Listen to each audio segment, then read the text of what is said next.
Sir all the best అండి. Function చాలా promising గా ఉంది. మీ కాంబినేషన్ కానీ చాలా రిఫ్రెషింగ్ గా ఉన్నాయి, జోక్స్ కూడా.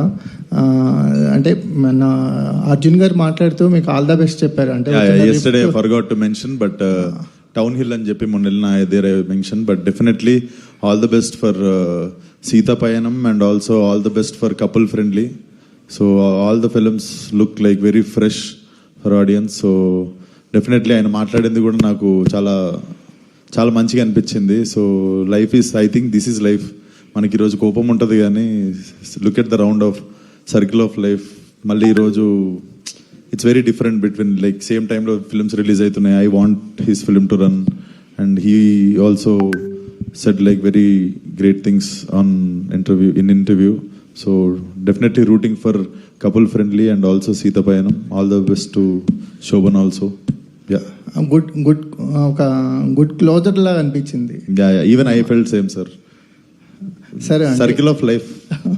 అంటే ఇప్పుడు ఈ మూవీ విషయానికి వచ్చేసరికల్లా కొంచెం రిఫ్రెషింగ్ అనిపిస్తుంది. అంటే ప్రీవియస్ మూవీస్తో కంపేర్ చేస్తే ప్రీవియస్ మూవీస్ నుంచి బయటపడి కొంచెం లైటర్ వే అయినట్టున్నారు. అవును, అది తెలియకుండానే కొంచెం రిలాక్స్డ్ ఉన్నా. మేబీ అది the energy film is carrying, film has that energy అనిపిస్తుంది.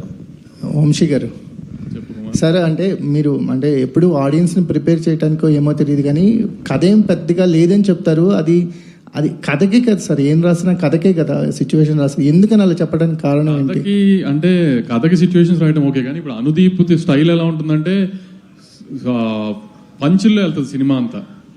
జనరల్గా ఒక కామెడీ సినిమా అంటే ఇప్పుడు అనగనగా ఒక రోజు ఉంది కామెడీ సినిమా, ఒక విలేజ్లో జరిగే ఒక మనిషి కథ ఇది. దీంట్లో కూడా ఒక సినిమా ఇండస్ట్రీలో ఇది ఒక మెటా ఫిల్మ్. యాక్చువల్లీ సినిమా ఇండస్ట్రీలో జరుగుతుంది, కానీ సినిమా ఇండస్ట్రీలో అంటే ఇప్పుడు నేను ఇంతేలాగా అలాంటి సీరియస్ ఫిల్మ్ కాదు, కామెడీ ఫిల్మ్. ఒక డైరెక్టర్కి ఒక ప్రొడ్యూసర్ కూతురికి మధ్యలో జరిగే ఒక చిన్న ఫన్ టోన్లో జరిగే, so more on life incidents లాగా ఉంటుంది, ఒక కథగా ఉండదు ఇది.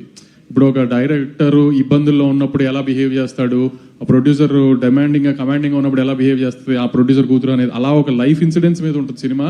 సో ఆమె ఒక కథగా ఇదని ఉండదు.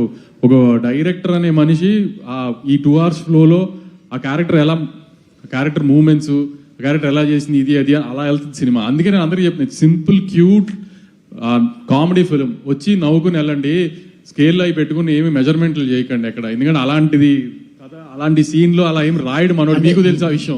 ఇప్పుడు మనోడు సుమగారితో మాట్లాడితే ఎలా ఉంటుందో సినిమాలో వాళ్ళ క్యారెక్టర్లు కూడా సుమగారితో అనుదీప్ మాట్లాడినట్టే ఉంటాయి.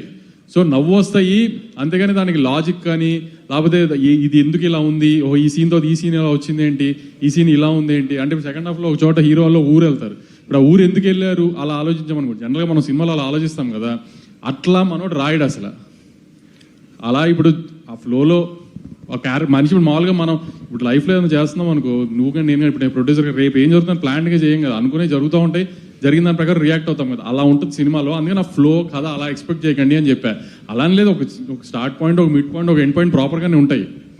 అలానే గొప్పగా అయ్యి ఉండవు అంటున్నా. మేజర్గా ఏంటంటే అనుదీప్ సినిమా నుంచి అందరూ ఎక్స్పెక్ట్ చేసేది ఆ పంచులో ఆ కామెడీ అవన్నీ పుష్కలంగా ఉంటాయి. అలాని ఒక బ్లాక్లో 20 minutes నవ్వుతారు, అలా కాదు. మీకు ఎవ్రీ 5-10 minutesకి ఒక్కొక్క పంచి పడుతూ ఉంటుంది, ఒక చోట నవ్వు వస్తూనే ఉంటుంది. అలా కాన్స్టెంట్గా మీకు 2 hours మొహమ్మద్ స్మైల్ ఉంటుంది. మీరు ఎన్నిసార్లు నవ్వుకున్నారు సార్?